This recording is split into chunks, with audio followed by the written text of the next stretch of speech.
महाभारत निःसंदेह भारतवर्ष की सबसे बड़ी त्रासदी है। इस महायुद्ध के लिए कई घटनाएं जिम्मेदार थीं। इनमें से एक द्रौपदी का चीर हरण था। महाभारत में दूत क्रीड़ा के समय युधिष्ठिर ने द्रौपदी को दांव पर लगाया और दुर्योधन की ओर से मामा शकुनी ने वह दांव जीत लिया और पांडव उस दूत क्रीड़ा में द्रौपदी को हार गए। दुर्योधन के आदेश पर दुशासन द्रौपदी को बालों से पकड़कर घसीटते हुए हस्तिनापुर की गुरु राज्य सभा में लाया।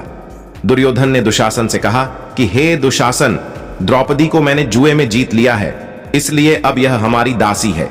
इसे घसीटते हुए ले आओ और मेरी जांघ पर बैठा दो। जब भरी गुरु राज्य सभा में द्रौपदी का अपमान हो रहा था, तब भीष्म पितामह, द्रोणाचार्य और विदुर जैसे न्यायकर्ता और महान लोग भी बैठे थे, लेकिन वह सिर्फ मुंह झुकाए और मौन थे।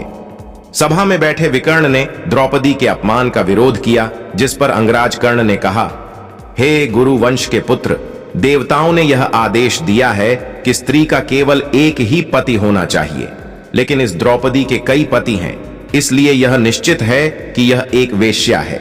मेरा विचार है कि उसे एक ही वस्त्र में, यहां तक कि नग्न अवस्था में भी सभा में ले जाने पर कोई पाप नहीं है।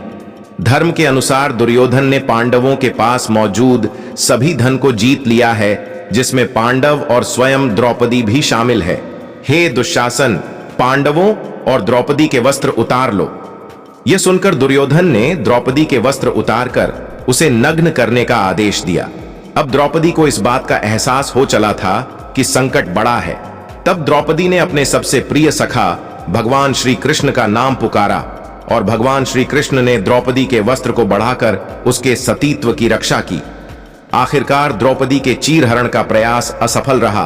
अपमान और क्रोध की अग्नि में जलती द्रौपदी के श्राप से भयभीत कुरु राज्य सभा थर थर कांप उठी।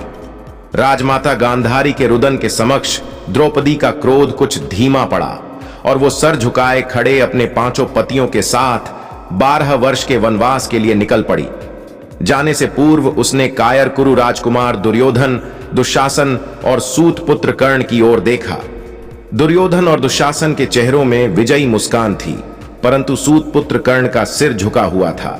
वनवास का 1 माह गुजर चुका है, परंतु क्रोध और अपमान की ज्वाला में जलती द्रौपदी के अश्रु निरंतर बहते रहते हैं। पांडव भोजन की व्यवस्था के लिए कहीं दूर वन में निकल चुके हैं।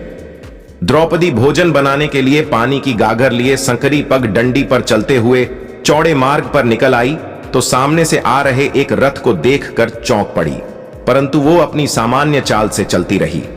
आने वाला रथ उसके समक्ष आकर रुक गया और रथ सवार रथ से उतरकर जब उसके समक्ष आया तो द्रौपदी क्रोध से भर उठी, क्योंकि रथ सवार कोई और नहीं बल्कि वो सूत पुत्र कर्ण था। प्रणाम देवी, कर्ण द्रौपदी के समक्ष झुककर बोला। तब द्रौपदी बोली, मुझे एक सूत पुत्र का प्रणाम स्वीकार नहीं है। तू इस वन में क्यों आया है? क्या तुझे अपने प्राणों का भय नहीं है? मेरे पति तुझे देखते ही मार डालेंगे। द्रौपदी क्रोधित स्वर में अपने मार्ग पर आगे बढ़ते हुए बोली। उसे मार्ग पर खड़े होकर उस सूत पुत्र से किसी प्रकार का वार्तालाप करना स्वीकार नहीं था।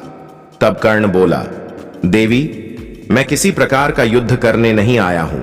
मैं तो एक नारी के प्रति बोले गए अपने अपशब्दों से शर्मिंदा हूं और आपसे क्षमा मांगने इस वन में आया हूं। द्रौपदी बोली, मूर्ख है तू। क्या तुझे झांक नहीं है कि सबसे गंभीर घाव तो शब्दों के ही होते हैं? मैं तेरे शब्दों से घायल हूं। सूत पुत्र, तू क्षमा के योग्य नहीं है। बिना कर्ण की ओर देखे द्रौपदी अपने मार्ग पर आगे बढ़ती रही। तब कर्ण बोला, देवी, मैं पश्चाताप की अग्नि में जल रहा हूं। जिस जिह्वा ने आपको अपशब्द कहे हैं उसे काटकर आपके चरणों में रख देना चाहता हूं। कर्ण विकल स्वर में बोला। तब द्रौपदी बोली, मुझे वेश्या कहने वाले पापी, मुझे तेरी जिह्वा की आवश्यकता नहीं है, मुझे तेरे प्राणों की आवश्यकता है। काट अपना शीश और रख दे इस मार्ग पर, ताकि मैं उसे ठोकर मारकर इस मार्ग से परे कर सकूं। तुझ सूत पुत्र का रक्त और शीश इस मार्ग को अपवित्र ही करेगा। द्रौपदी ने एक पल रुककर कहा और पुनः अपने मार्ग पर आगे बढ़ चली। कर्ण बोला, आपका कथन सत्य है। मेरे द्वारा कृत अपराध का एकमात्र दंड मृत्युदंड ही है, परंतु मैं अपने प्राण युवराज दुर्योधन को अर्पित कर चुका हूं। इसलिए अब इन प्राणों पर मेरा कोई अधिकार नहीं है, अन्यथा अब तक मेरा कटा शीश इस धरा पर पड़ा होता। कर्ण शांत शब्दों में बोला। तब द्रौपदी बोली, सूत पुत्र कर्ण, तू कुलीन लोगों में रहकर उनके कायरतापूर्ण शब्द किंतु परंतु अन्यथा भी बोलने सीख गया है। ये क्षमा मांगने का स्वांग अब बंद कर और यही ठहर जा। मैं तुझे क्षमा नहीं करूंगी।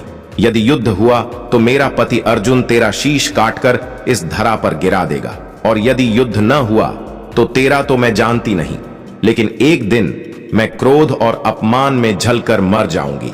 द्रौपदी क्रोधित स्वर में बोली और मार्ग में निराश कर्ण को खड़ा छोड़कर अपने मार्ग पर आगे बढ़ गई।